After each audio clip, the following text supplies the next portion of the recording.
All right, let's get into our panel for the evening. We start here. Research by Ipsos suggests that 40% of South Africans online, of course, have some faith in the government of national unity. Various parties joined forces after the ANC lost its majority in May's election. So tonight, we're asking, what have been the notable gains and losses of the government of national unity for you? And now we're talking from a service delivery point of view. Joining the conversation is, we hope, yourselves, of course, via WhatsApp, that number 072-110-5584. The gains and losses where service delivery is concerned for this government of national unity. And, of course, to give us a call on 010-594-6010. Another big panel that we've got for you this evening. So a heated discussion ahead of us. Joined in studio by Outa CEO Wayne Duvenage, Right to Know's Freddy, Mathekga, and PlanAct Program Coordinator Siphiwe Segodi. On video link, we have equal education researcher Mahfouz Raffee, who's a governance expert. We've got Dr Sam Koma, of course, who is a governance expert, as well as Cosatu spokesperson Zanele Sabela, joining us once again this evening.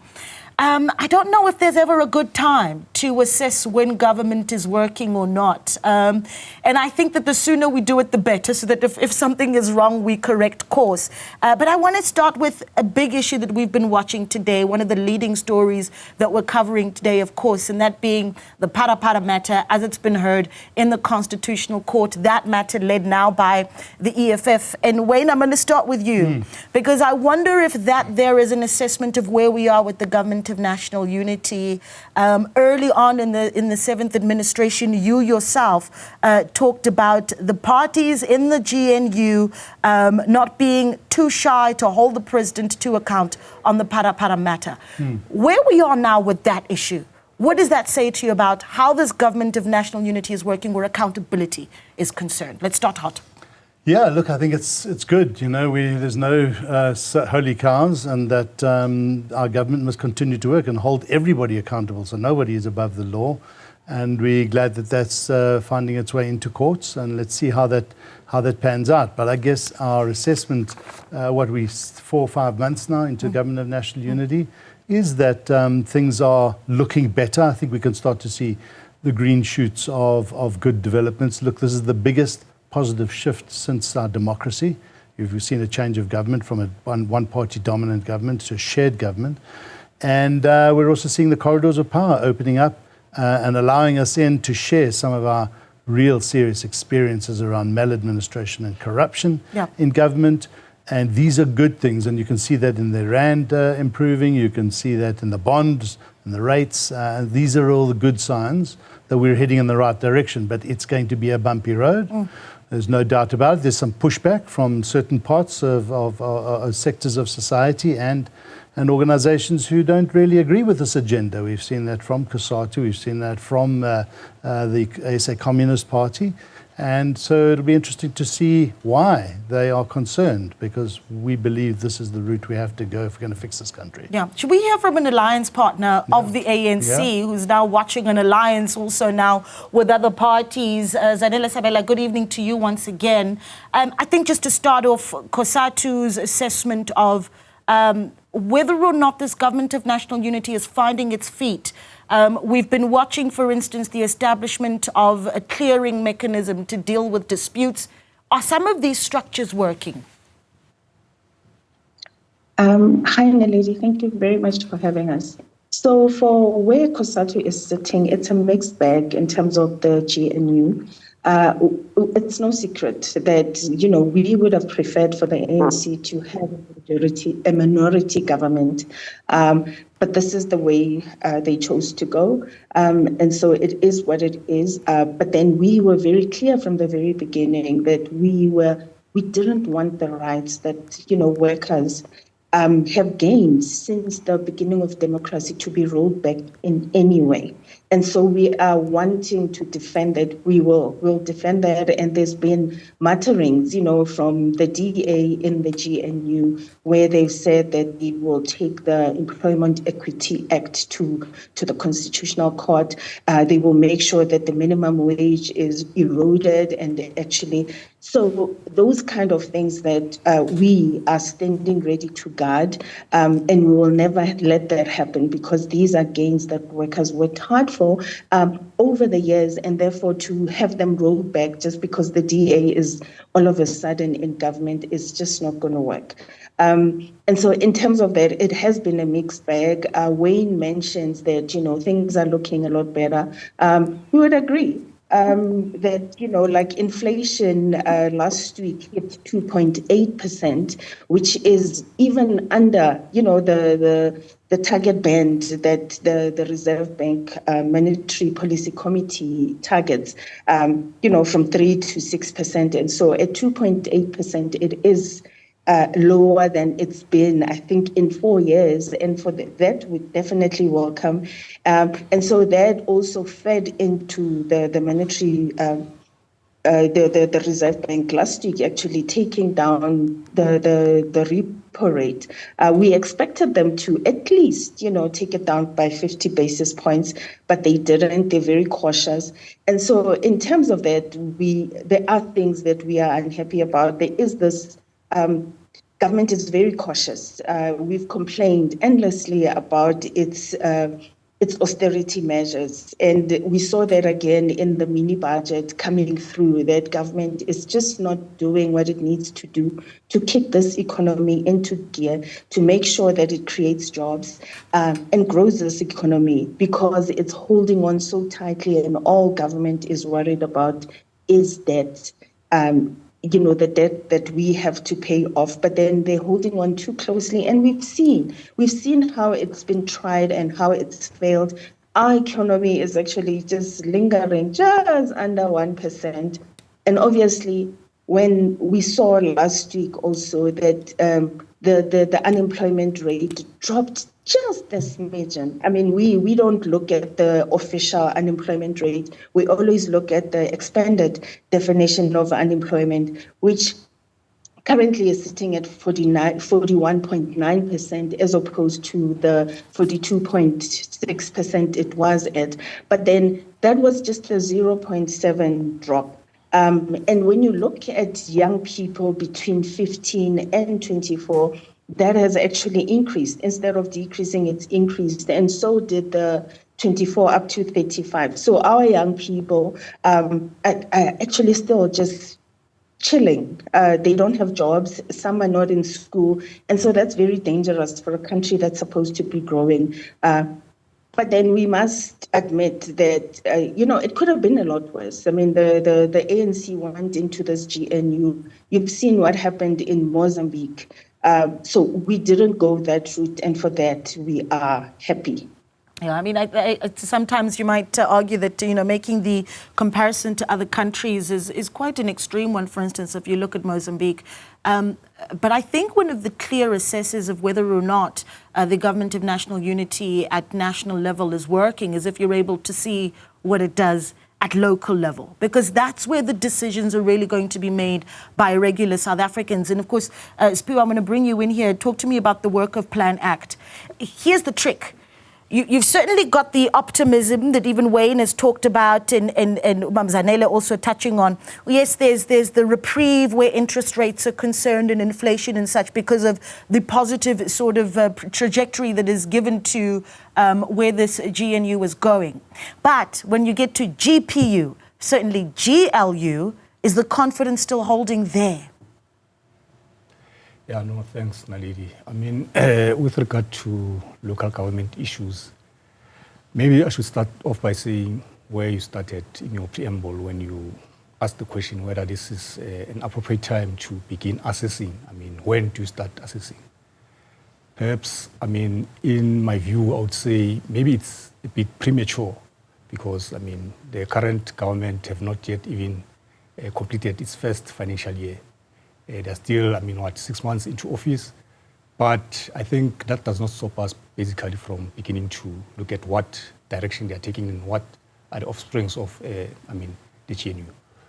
But now, I think in terms of the trickle down, given that, local government, it's a sphere of government on its own. It has got its own issues, of course, which came even before the GNU in terms of, I mean, the introduction of the new phenomenon that we know today, which is almost everywhere, the coalition governments.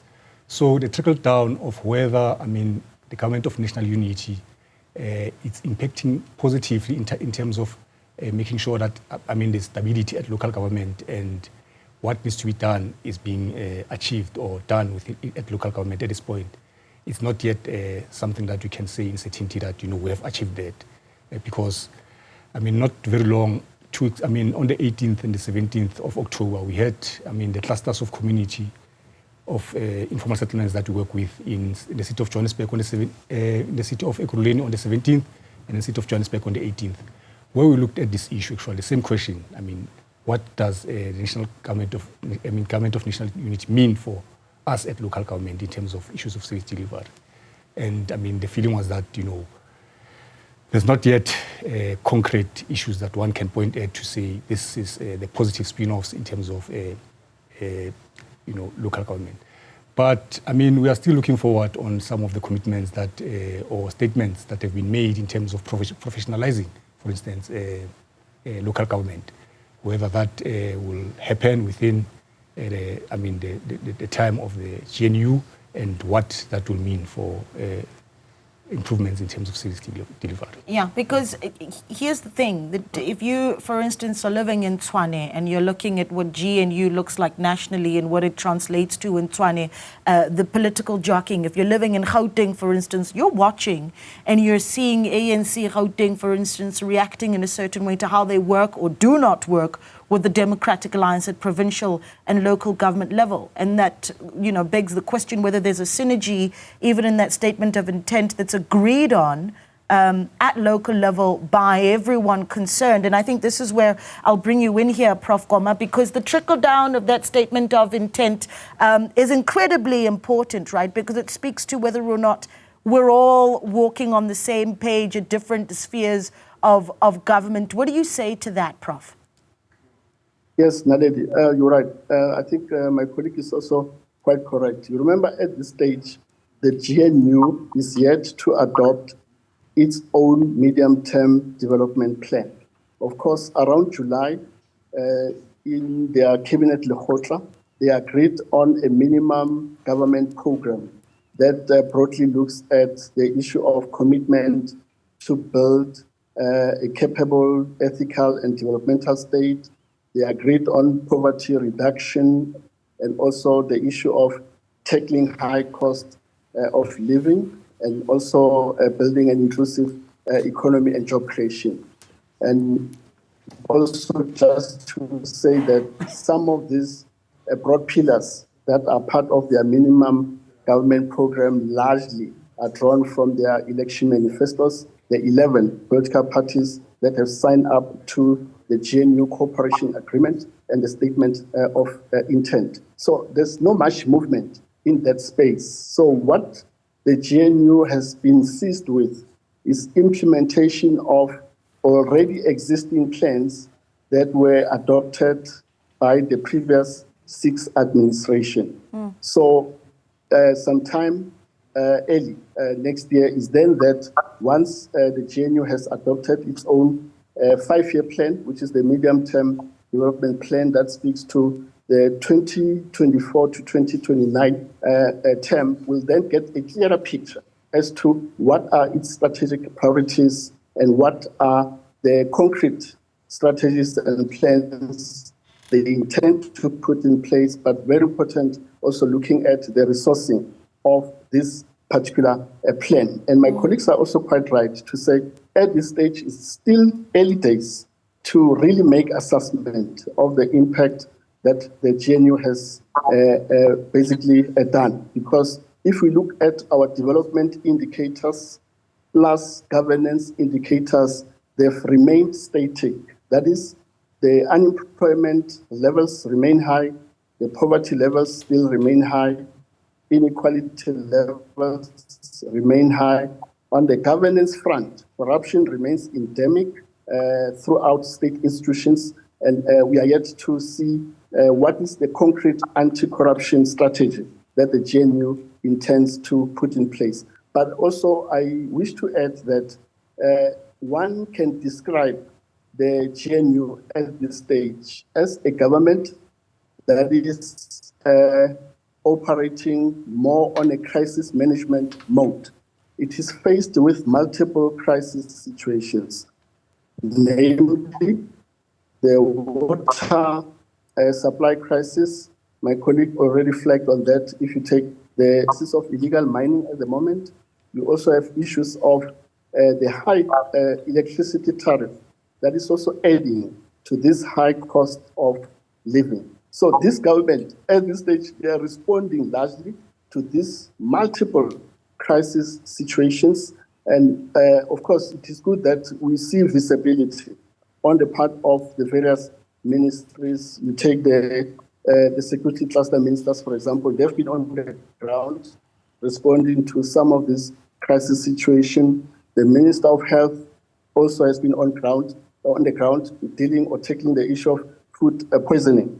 Plus, of course, the issue of having to regulate our spaza shops in the townships and also in the peri-urban areas. So let's see what then pans out at the beginning of 2025 when the GNU cabinet adopts its own 5-year plan, looking at also the forthcoming budget speech that will be delivered by the minister. Then we'll begin to really make sense of the impact that is a triple, of course, challenges: unemployment, inequality, and also poverty. Yeah, Mahfouz, I bring you in here now because you're, of course, a researcher with Equal Education, and we hear Prof there talking about, well, the indicators are really to be seen in the future, but in particular spaces where the most vulnerable need to be tended to, so that being health and certainly job creation. But then there's the issue of education. Equal Education, for instance, mentioning how in the previous financial year only one school was built. I mean, that's quite shocking. And if in this very short period of time there is a sense that a DA basic education minister is the one that can speed development up. Greetings, Naledi, and to your viewers. So before I begin, I just want to highlight that equal education is a social movement made up primarily of high school learners below the age of 18. And so the manner in which we participate in the democracy and the political mandate we get from them and the elected structure that they elect tries to refrain from making broad political characterizations of parties and ministers. But when we look at the facts of performance and delivery and policy, then there are some really worrying signs. So you mentioned the reduction, the Department of Basic Education plan to for this financial year about 30 schools, and it only delivered on one. And part of the reason for this was government austerity in previous years and in this year, where they cut the grant of school infrastructure backlogs grant, which is meant to fund the program to replace inappropriate school structures. And that's really the trend that we're seeing with this GNU, or one thing that is, again, inherited from the sixth administration, but which all the major parties within the GNU seem to agree on, is to reduce public sector spending. And it's really, really concerning in education, especially where infrastructure backlogs are extreme and dire, and we know they're located and they're concentrated in poor rural and township schools. And so without adequate funding, without a change in the fiscal outlook and fiscal approach, we remain very concerned for the future of education, not just in infrastructure spending, but there's been teacher cuts, there's problems with the National School Nutrition Program, and there's a really dire need for us to invest in our future at a far greater level than what is currently happening. But unfortunately, the GNU seems intent on tightening its belt and maintaining an austere approach to the public purse. And this is ultimately going to cost our learners today, and it's going to cost us in the future as well. Yeah, I'm keen to hear as well, you know, if in this government of national unity, civil society themselves are asking the right questions, or is it, you know, a wait and see game? But Right to Know, for instance, being one of the organizations that's been very outspoken. But I must add, I've been looking for some of the latest voices to come from Right to Know, particularly around transparency within the 7th administration.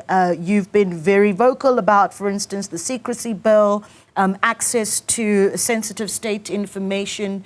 Is this the government that you think is delivering that? Where's the voice of Right to Know on that, on transparency of the 7th administration? Thank you so much, Naledi. You know, with us, and I bet to differ with some of my colleagues that are making comment here, because with us we represent the people on the ground. We then ask ourselves that is this democracy, what is it going to turn into as we know it?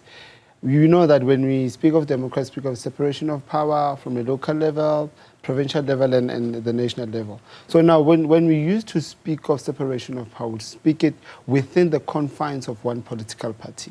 You know, as civil society organizations, when we direct our memorandums, would go to a particular organization that is the government of the day. You understand? But at this day, we have the separation of power that is just scattered around organizations that are in the parliament. But now that paints a picture of the democracy that we're getting ourselves into. Because the same people that are in parliament that are voted for by our people on the ground, promising them everything, when they get into parliament, what they do, they focus on squabbles and not even deliver on the people on the ground. Let me give an example. In KZN, we have a problem in Ward 105, where people are struggling with water, a basic need, water. And that boils down to the politics of votes, that because one councillor didn't get enough votes from the public, they tend not to get water. And water cuts are more rapid than anything else. We also have the floods victims that are not attended to. Even speaking with education, we have an education issue where teachers are being cut off and budgets are cut in the same administration of the GNU. So I'd bet to differ if we're making any progress, and if this progress that we believe that we're making, do we have time for the poor and the marginalized? By the time we get to that 5-year plan or 5 months plan, whatever you want to call it, where would the life of the poor and the marginalized be? Because it is our children's education, it is the teachers that are taken out of the system that is so desperate of getting learners that are supposed to be at school. I can tell you now the minimum nonsense standards describes on how many teachers should be there for learners to attend. But you go to our schools, you get learners, about 90 learners in one classroom, and you still want to speak about cutting. So that is a problem. So I'd bet to differ with my colleagues that are saying there's few progress that is happening for the poor and the marginalized. We don't see anything that is helping them. Interesting point that you've made there around, as civil society in the previous administrations, there was a direct line between who you speak to when you want to raise concerns. But now there's so many places to go for the center of power, depending on who, in which department you're speaking to. Was Outa a very vocal organization? Is that something that you are experiencing?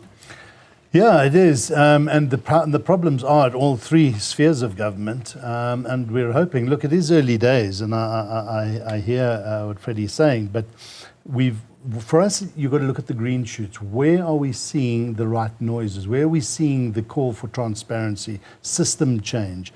For the first time, we've experienced doors opening in the corridors of power. Ministers, deputy ministers making contact with us to say, we need to talk. We've never had that before. The doors have been shut, closed. And those are good signs. Now, let's face it, the poorest of the poor suffer the most when money doesn't reach where it should do on service delivery. That's water, infrastructure, maintenance, schools, pit latrines. We're still talking about pit latrines at schools. It's just absolutely absurd. We've been talking about this for decades now. We're not there yet.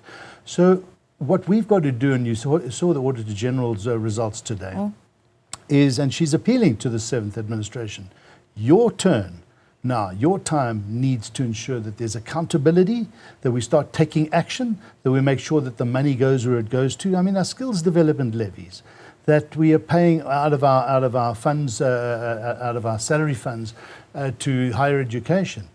Our investigation and research shows an absolute waste of money, taxpayers' money is being thrown away, corruption that is taking place in a number of these seaters at NSFAS.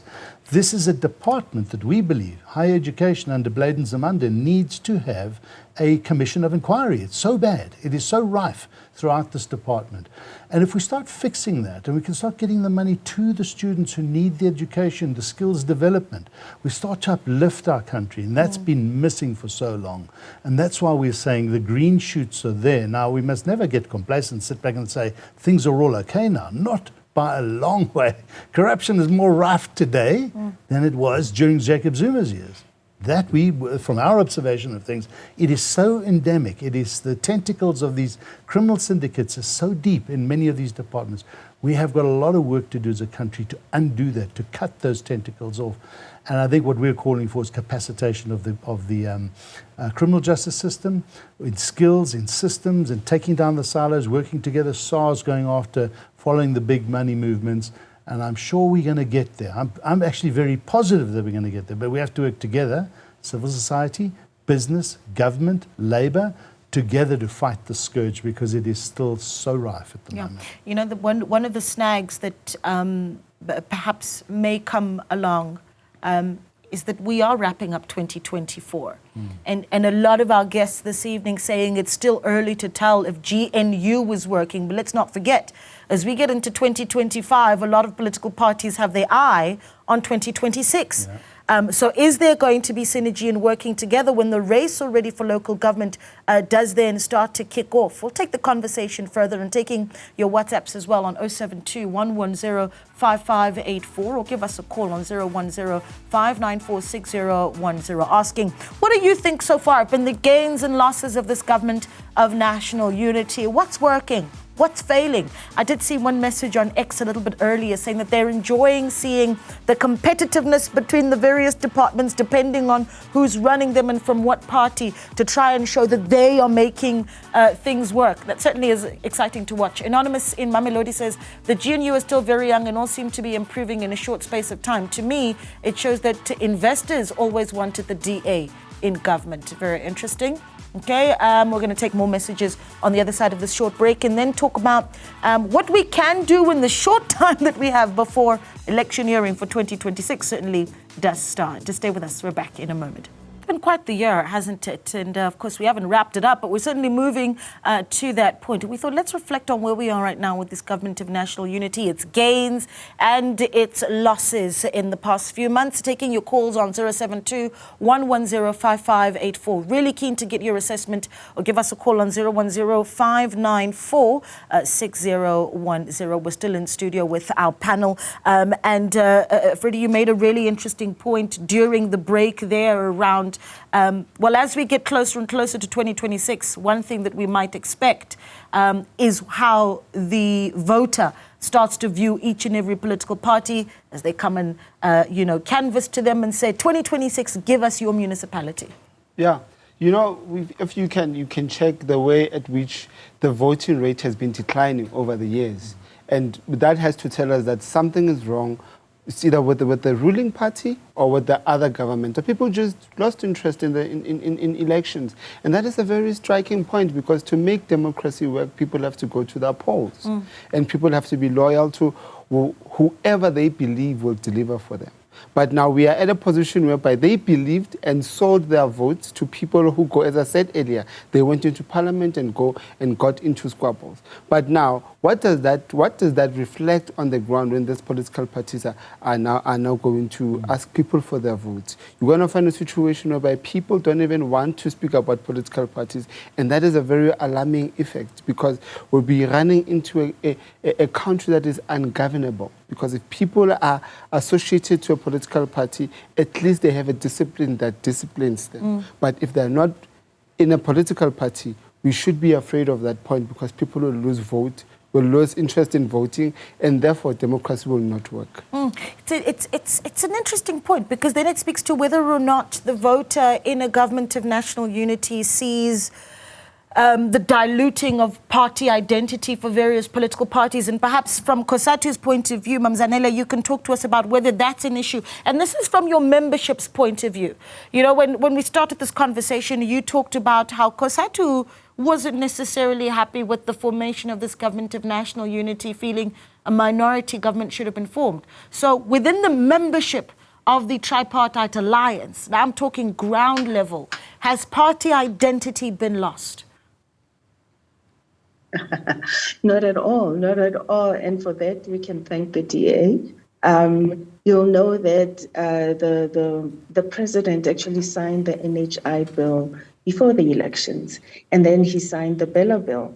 And now both of those, it looks like there's attempts to roll that back. The Bella bill is being implemented with the exception of 2 clauses, which are very critical. I mean, these are very critical clauses where we have seen our children, black children, actually being told, you can't have your hair in dreads at the school.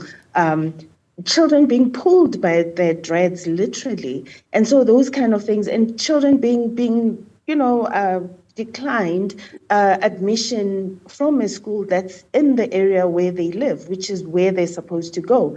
And so those clauses are very critical, and now we are sitting waiting to see what's going to happen.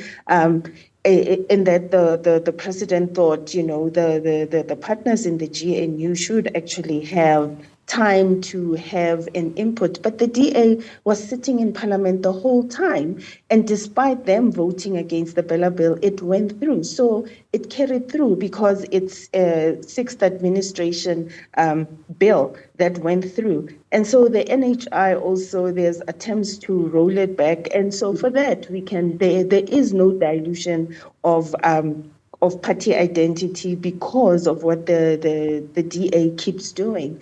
But then there are also real problems in that, the SOEs are struggling. Although we've seen that ESCOM, we commend the board and the employees of ESCOM, in that ESCOM seems to have come this far.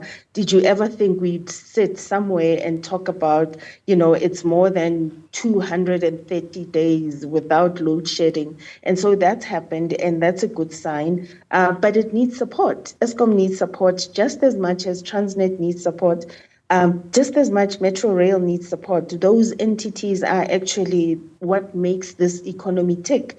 And so they need support from government, but then government is holding those purse strings very tightly. We've seen municipalities struggling, so much so. The problem used to be that they couldn't even pay their employees. And now we've discovered with the 2-pot system being implemented that there are, there's a list that the Financial Sector Conduct Authority releases, and you'll be shocked that municipalities actually feature in that list quite a lot, because people are sitting and they think, I have a pension fund, I have a provident fund, but their employers have not been actually contributing the money that they are drawing from their pay. They haven't been paying it over to the relevant pension funds, retirement funds. And so that's a problem.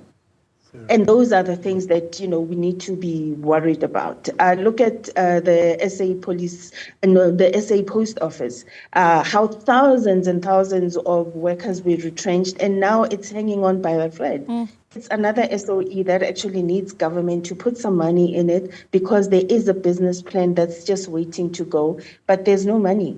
And so it's those things that we worry about. Yeah, you talk about workers' pension funds not being paid. In fact, in a few moments, we're actually going to be having a conversation with the Municipal Workers Retirement Fund around allegations around the similar issue anyway, coming from SAMWU. But Mahfouz, I want to bring you in here because I saw you nodding when Zanele mentioned the Bella bill. And look, some argue that it's the Achilles heel. NHI and certainly the Bella Act in the GNU. Is it the Achilles heel, or is it the political football when, children just need to be given quality education across the board? What do you make of what Bella bill is doing to this 7th administration? Yeah, I think the delays in the clauses of the signing of the bill is frustrating, and it's indicative of something that we've seen a bit broader in the education sector since the arrival of the GNU, in that we're seeing basic education. It appears like the partners are using it as a sort of bargaining chip, and playing around with the lives of children in the future. So we see these clauses in the PlanAct that have been a bit delayed. And these are really important clauses because they prevent discrimination. They're entirely constitutional. They just affirm what the courts have already ruled. And they aim to prevent discrimination in admissions and language policies in public schools. And so there's really no reason why it shouldn't be fully promulgated now. But there's a lot of other developments recently under the new administration around education that have these movements between sort of different parties' views, and feels like education has been used as a bargaining chip, which is very frustrating and worrying to deal with for the learners of this country. I think the case in point maybe around the proposed retrenchment or reduction in teacher posts, 2,400 in Cape Town, in the Western Cape. And now with the Western Cape amended budget, despite not getting additional allocations from the national government, has found the money which could save these posts.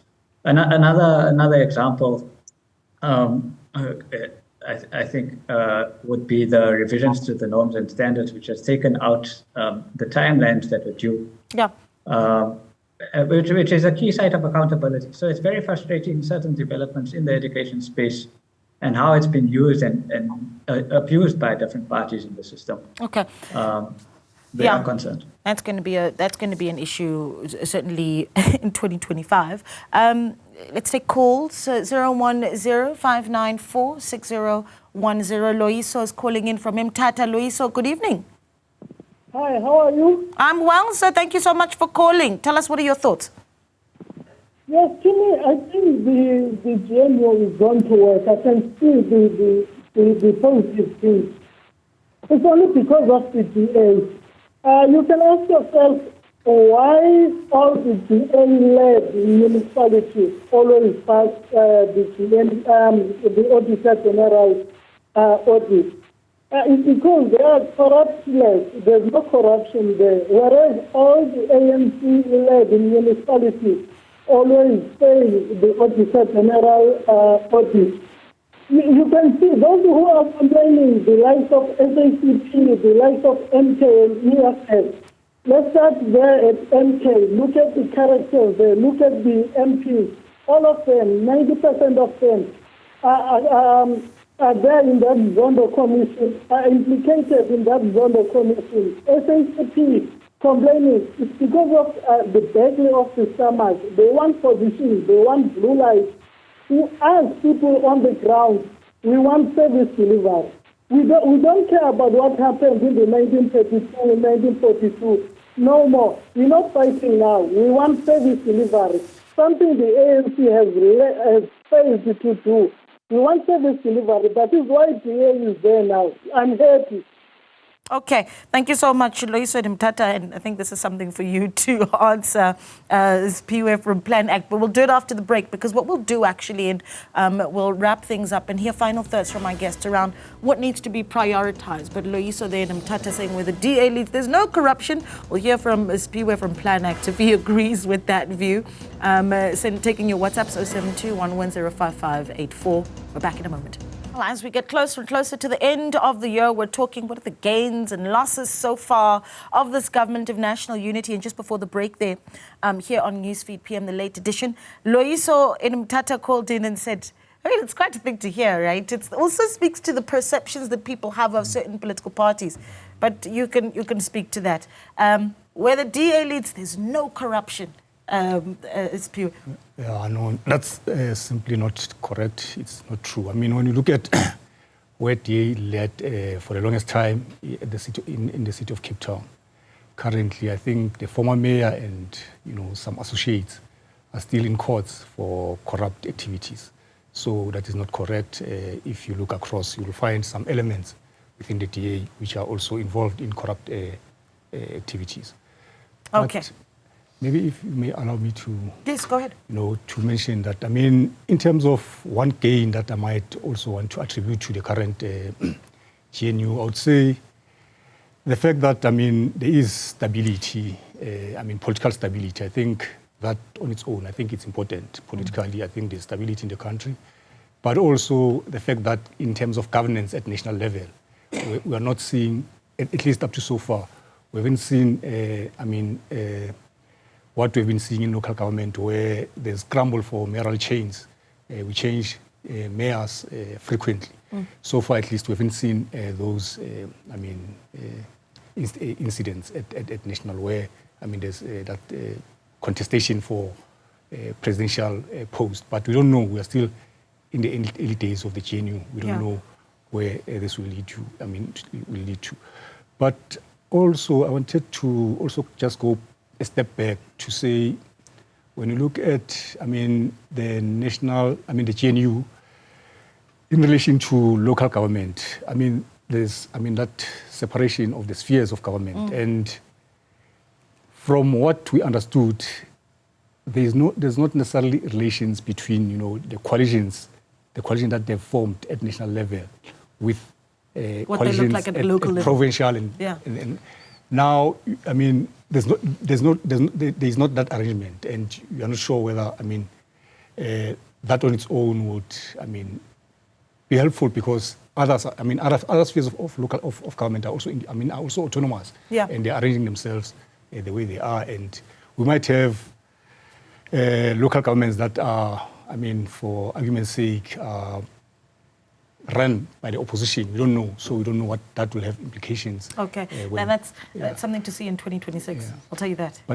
But my last point is that I think the biggest issue, I think, Freddy that raised the point, the budget cuts. I think that one is a very, very serious issue when it comes to the GNU and local government, because we know that local government is struggling generally to generate revenue, and depends much on the division of revenue from national government. And with these constant cuts, it's going to be tougher and tougher for the delivery of services at local government. Well, we expand on municipalities a lot after 9 o'clock here on Newsfeed PM, the late edition. So stay with us for that zoom in as well. But Prof. Koma, as we wrap up, what our leaders need to be thinking of, certainly, and I mentioned this next year, they'll have their eye on 2026.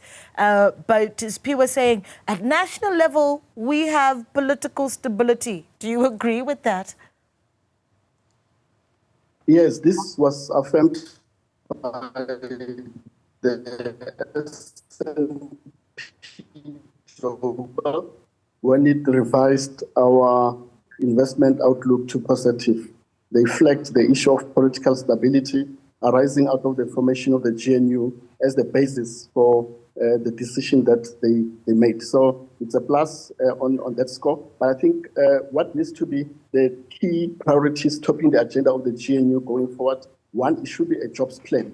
Bearing in mind that the DA and the ANC in their election campaigns, they pledged or promised to create 2 million jobs. So this is the opportune time in the GNU to then begin to think through what should be the mechanisms, the measures, and also the timelines. When should this be implemented and how part of it, but also looking at the key economic sectors that needs to be prioritized as having the potential to create this much needed employment opportunities for the unemployed individuals we have in the country. The second area is crime prevention strategy.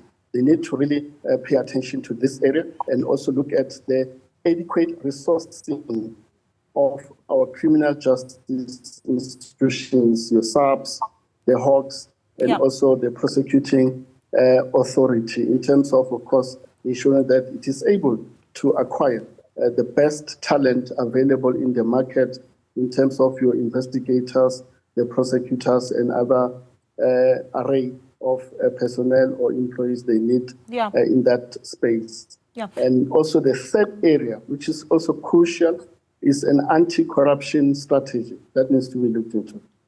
Okay. You know, the Auditor General also today highlighting that the departments that are lagging behind where clean audits are concerned are in health, education, human settlements, energy, transport, and also the issues around safety. So speaking to the point that you're making, but Wayne, final thoughts for you. You're still optimistic about this government of national unity, even as election season heats up in the year coming? Yeah, we have to be, and we hopefully, as Freddy says, we need people to turn up now. We don't need absence, we need people to vote. This is a healthy democracy, but it's going in the wrong direction when people aren't turning up. I think we also want to just deal with this notion of there isn't enough money. There is enough money. You can take very similar municipalities, some work and some don't. Look at the correlations and how they're managed. Look at the Auditor General's results. All we need to unpack is this, that if we stop wasting money, if we stop paying for 3 RDP houses or 3 kilometers of roads or 3 clinics and only get 1, we will always go backwards. And as the Auditor General said, no consequences, no accountability. So we need this new 7th General Administration to start taking action, fire people that waste taxpayers' money and get involved in corruption, and then have them arrested. Don't just stop there. Have them declared delinquent if they're directors, but let's see some accountability because we're tired of nothing happening and people getting away with it. Yeah. Freddy, final thoughts from you? Transparency moving forward. Well, I believe that local governance need to strengthen its ability to account to its people. That's first and foremost. But secondly, we need to get to a point whereby the people can get information that they want as they require. For instance, what happened in Mozambique? It could happen in our country, whilst we're still trying to figure out how the GNU works and everything. But let us make sure that we don't lose the hearts of the people, because the same people are the ones who put them in government. Yeah. In 30 seconds, Zanele, let's not lose the hearts of the people. That's what Freddy says. How do we keep the hearts of the workers? Like the Prof said, we need to get that unemployment rate down. And so how we do that is government itself has critical vacancies that are standing, they're vacant. And so government needs to hire, put competent management into place, get rid of the corrupt element, and put processes in place to make sure that government works, delivers the services that it needs. A prime example is SARS, how SARS actually was turned around and how it's actually bringing in the revenue that keeps this government ticking. And so those are the things that need to happen, and government needs to start itself by. And then if it does that, and then it will kick this economy into gear. All right. Yeah. Thank you so much. We're going to leave it there. Mahfouz, we really appreciate your time as well. Thank you so much for being part of this discussion. Mahfouz Raffee, of course, is a researcher with Equal Education. Thank you so much to Professor Sam Koma, a governance expert, to Mr.